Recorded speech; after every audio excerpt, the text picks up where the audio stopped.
तालिबान के साथ हम जो बिहेव कर रहे हैं भारत में रह के, जहां अपनी विमेन को हमने अवॉइड किया है, एक बड़ा इशू हो गया और सरकार ने अपने हाथ खड़े कर दिए हैं कि हम कुछ नहीं कर सकते।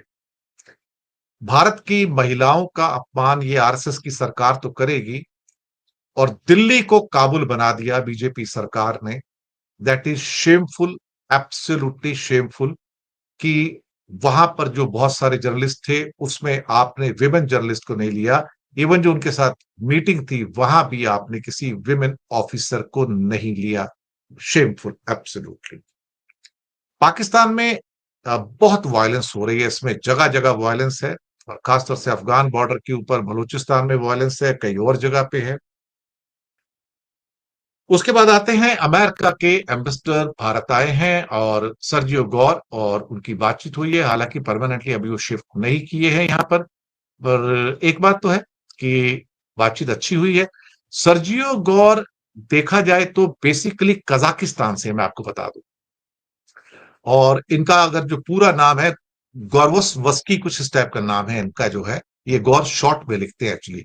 तो ये मूलतः जो है रशियन ओरिजिन के बंदे हैं, और अब ऑफकोर्स सर्जियो गौर उनको नाम से बुलाया जाता है, लेकिन इनका पूरा नाम जो कजाकिस्तान से निकल कर जो आता है वो दूसरा है। और इनकी पॉलिसी वही रहेगी जो बेसिकली ट्रंप की पॉलिसी है। ट्रंप जिस किस्म के नरेंद्र मोदी के साथ रिलेशन रखना चाहेंगे, उसी किस्म के जो रिलेशंस हैं यहां पर देखा जाए तो सर्जियो साहब है वो भारत के साथ रखेंगे। ये बात तो बिल्कुल और बिल्कुल सही है। अब देखते हैं क्या होता है। Let let him come, we will say कि welcome you to the India. बाकी पहले एरिक गारसेटी साहब थे, वो बड़े अच्छे व्यक्ति थे, एडजस्ट हो गए थे। अब देखते हैं सर्जियो गौर क्या करते हैं। लेकिन जब तक ट्रंप से ऊपर से ऑर्डर नहीं आएगा, तब तक तो कुछ चेंज आना बड़ा मुश्किल है। इसके अलावा तालिबान को लेके बहुत हल्ला मचा हुआ है इंडिया में, क्योंकि उनकी प्रेस कॉन्फ्रेंस में हमारे विमेन जर्नलिस्ट को बाहर निकाल दिया गया, उनको एंट्री नहीं दी गई। और साथ में जो हमारी डेलीगेशन की जो मीटिंग थी हैदराबाद हाउस में, फॉरेन मिनिस्ट्री के डेलीगेशन थे, वहां भी भारत की ओर से कोई महिला सदस्य नहीं थी, ऐसा सुनने में आया है। ये शर्म की बात है कि आप तालिबान की डिक्टेट के नीचे आके दिल्ली में काबुल की तरह बिहेव कर रहे हैं। और काफी इसके अंदर जो लोगों के अंदर रोष है इस टाइम। इवन प्रियंका गांधी का भी इसमें ट्वीट आया, चिदम्बरम के आए, बहुत कोई ट्वीट है, हिंदुस्तान में हजारों ट्वीट आए एक्चुअली। पर मुझे मुझे लगता है कि भारत ने ऐसा क्यों किया? एक तालिबान को खुश करने के लिए क्या आप किसी भी लिमिट तक जा सकते हो? क्या आप अपनी महिलाओं को उठाकर साइड में कर सकते हो कि उनको कोई महिला नजर नहीं आनी चाहिए? That is absolutely shameful. मैं कहता हूं कि भारत ने जो सरेंडर किया है, मोदी सरकार ने जो सरेंडर किया तालिबान के सामने, मुझे उसके ऊपर शर्म आती है। इस सरकार पे शर्म आती है कि इस सरकार के अंदर रीढ़ की हड्डी नहीं है सामना करने का, और ये कहने का कि नहीं, तुम हिंदुस्तान में हो तो हिंदुस्तान में रहोगे तो हिंदुस्तान की तरह बिहेव करना पड़ेगा। जी हाँ, बिल्कुल हिंदुस्तान की तरह बिहेव करना पड़ेगा। अब इसके बाद आते हैं कि पाकिस्तान में बढ़ती हुई वायलेंस। जी हाँ, रोजाना वहां से जो आजकल खबरें आ रही हैं वो वायलेंस की आ रही हैं, और काफी बड़ी वायलेंस की आ रही हैं। जब से काबुल पे हमला हुआ है ये वायलेंस और बढ़ गई है। जाफर एक्सप्रेस पे कई अटैक हो चुके हैं। लगातार पाकिस्तान की आर्म फोर्सेस और पैरामिलिट्री फोर्सेस के ऊपर अटैक हो रहे हैं।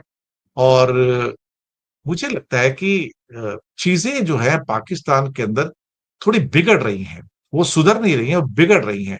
और इन हालातों के अंदर वहां पे जो जमीनी हालात हैं वो उतने अच्छे नहीं है इस समय। तो कहीं ना कहीं इस बात का अंदाजा अब सबको हो रहा है कि पाकिस्तान के अंदर जो इमर्जिंग सिचुएशन है वो थोड़ी सी वॉलेटाइल हो रही है। अब मे बी अब उसका जो अफगानिस्तान के साथ जो रिलेशंस हैं, या जिस ढंग से काबुल के ऊपर उन्होंने बमबारी की है उसकी बात करो, तो बहुत सारी चीजें हैं जो यहां से निकल कर आ रही हैं।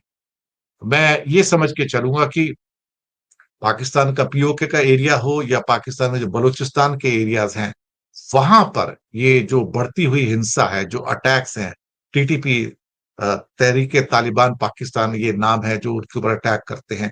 इसके अलावा कई और ग्रुप हैं, और आज भी कई ऐसे लोगों की उनके पैरामिलिट्री फोर्सेस की मौत हुई है जब उनके ऊपर अटैक किया गया है।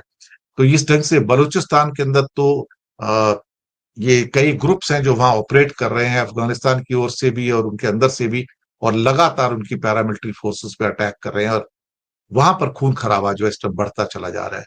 और इस समय देखा जाए तो पाकिस्तान के अंदर एक हिंसा का, वायलेंस का दौर चल रहा है। तो इसी के साथ प्रोग्राम को हम खत्म करेंगे। शुक्रिया आपका बहुत बहुत। और थोड़ी बात हम रेयर अर्थ के ऊपर वर्ल्ड न्यूज के अंदर भी करेंगे।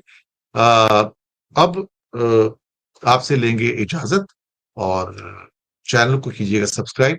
हो सके तो छोटी छोटी आर्थिक मदद भी कर सकते हैं। नीचे हमने आपके लिए यूपीआई नंबर और बैंक अकाउंट नंबर दोनों दिया है। किसी को चुनकर छोटी सी मदद करेंगे तो अच्छी पत्रकारिता को बचाने में आप हमारे सहयोगी भी होंगे। पूरी दुनिया में हंगामा कल रात से मचा हुआ है।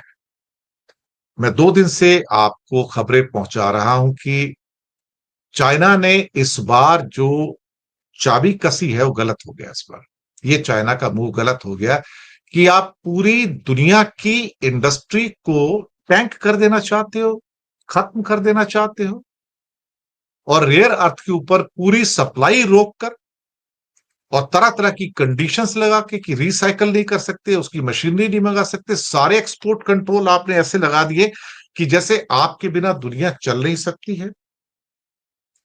मुझे लगता है कि चाइना ने अपनी चादर से बाहर पैर पसार लिए, और कहीं ना कहीं उसे इस बात का एहसास हुआ था कि मैं बहुत पावरफुल हूं और अब दुनिया को मैं झुका सकता हूं।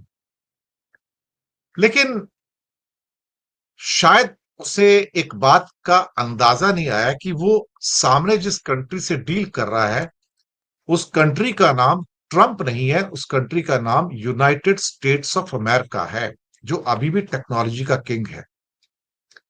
उसका जो पावर है, उसे अगर ट्रंप के चश्मे से ना देखो और अमेरिका के चश्मे से देखो तो आपको पता लगेगा कि अमेरिका आज भी दुनिया की सबसे बड़ी शॉप है, दुकान है, पावरफुल है। चाइना शायद यहां पर एक ह्यूमिलेटिंग रिट्रीट करने के लिए मजबूर हो जाएगा अगले कुछ दिनों के अंदर, मैं ये समझ के चलता हूं। इससे पहले भी चाइना का एक ह्यूमिलेटिंग रिट्रीट हो चुका है, मैं आपको बताऊं। और वो रिट्रीट था 2010 में।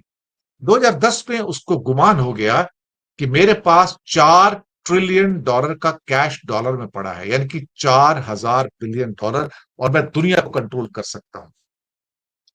2015 में उसने एक फेटल मिस्टेक की, एक ऐसी मिस्टेक जिसको लेके ब्रिटेन भी पछताया था 1976 में।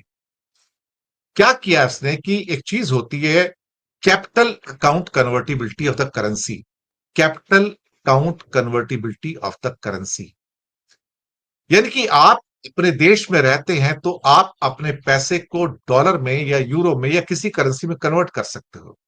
जैसे कि आपके बैंक में समझो 10,000 रुपए पड़े हैं, तो आप चाहते हो कि मैं इसको 10,000 रुपए में ना रखूं, मैं इसको डॉलर में रख लूं इसको, तो आप रख सकते हैं। ये कैपिटल अकाउंट ऑफ कन्वर्टिबिलिटी जो है आपको आजादी देती है कि आप खुले आम विदेशी करेंसीज के अंदर ट्रांजैक्शन कर सको।